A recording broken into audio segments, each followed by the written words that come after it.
This review For Your Eyes Only has spoilers. For week 12 of the James Bond movie marathon, you would watch For Your Eyes Only. My rating For Your Eyes Only is a 3.5 out of 5, and here's why.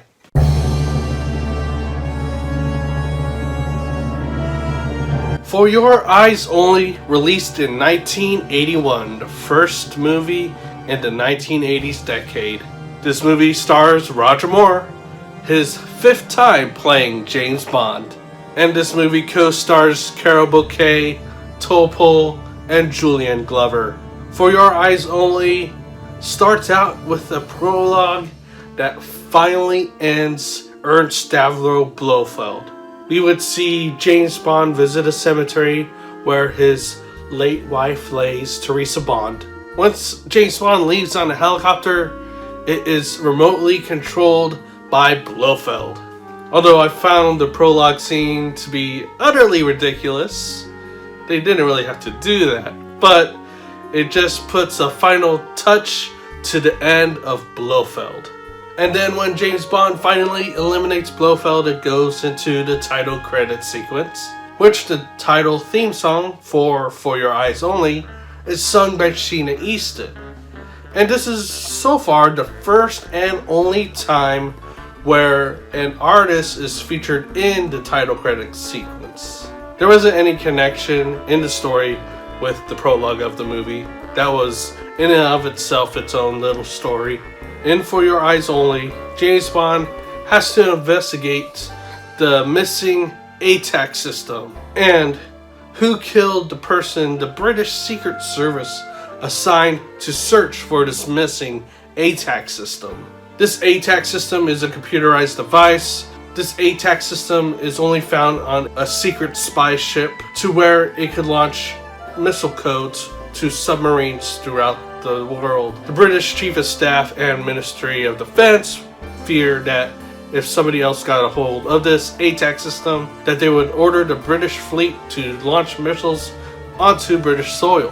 When James Bond starts his investigation on searching for the killer of the man that the British Secret Service assigned to search for this missing ATAC system, the daughter of the said person, Melina Havelock, was out on her own to get revenge on her parents' killer. And when James Bond was found in a pickle, they would run into each other as Bond would see that Melina would kill this said killer. But the investigation would continue because the killer was paid and hired by somebody else.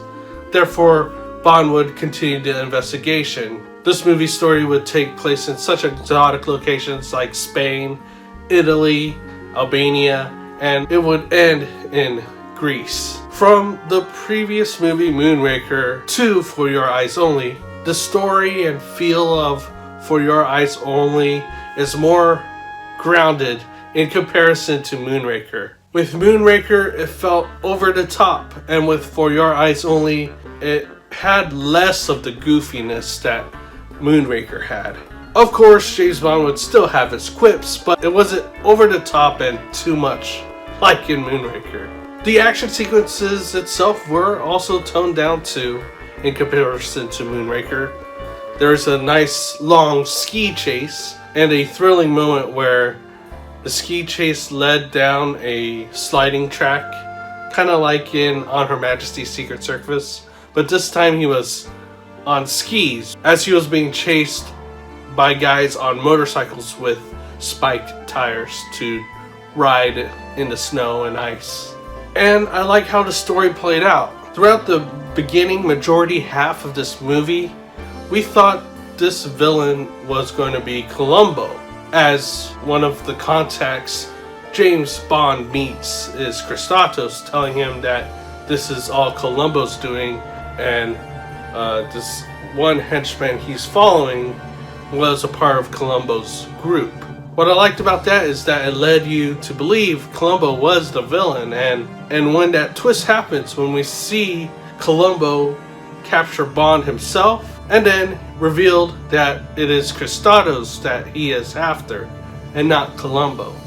That was a very cool turning point in this movie. And again, in comparison to Moonraker, the story of this movie, it had a little bit more substance and depth and layers to it. Like I mentioned, with the whole thinking it's one villain, but it's actually this villain. Oh yeah, the cars. Unfortunately, there wasn't a real car chase with the Lotus this time. They were being chased in a Citroen, an old Citroen. But regardless, it was a fun and exciting car chase to be had through the Spanish countryside. One of the memorable moments in this movie is the torture sequence. When Melina and Bond get caught by Kristatos and his men, they would tie them up together and drag them on a boat where there is shallow lying coral reefs out in the waters, as well as the waters being shark infested. There we would see Bond protect Melina by taking the hits from the coral reefs, but with their bleeding, it would cause the sharks to try to attack them, or at least get hungry for them.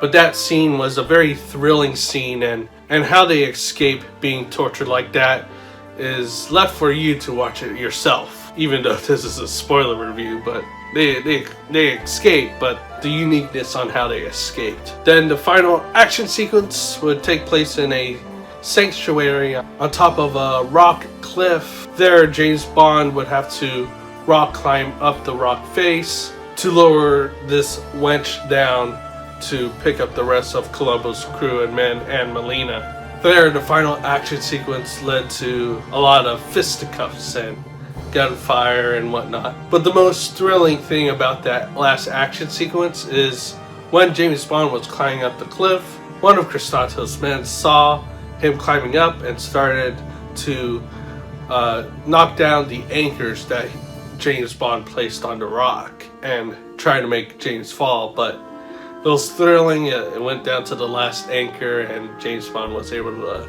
eliminate him before he gets eliminated. Even though the action and sequences weren't over the top, it was really cool with the amount they had. And like I said, the story of the movie had a lot of depth to it, as well as the acting. The acting was actually really cool from all the characters. BB maybe a little bit over the top, but it was a little bit of comedic relief. And it goes to show that Bond has class and wouldn't go that route with BB. For Your Eyes Only would be my third favorite of the 7 movies Roger Moore did as James Bond. For Your Eyes Only, I'd say, is underrated, and it is a really decent Bond film. In its quality, among the 7 films I'd rated on top. With that, that is my review of For Your Eyes Only. Next week, week 13 in the weekly James Bond movie marathon, it is the 13th movie, and that is Octopussy. Make sure to like this video, comment down below what you thought of For Your Eyes Only. Make sure to subscribe to the Spellgo YouTube channel if you haven't. Thank you for watching. For your eyes only. Only for you. It is a decent theme song for Your Eyes Only by Sheena Easton. It's a good one.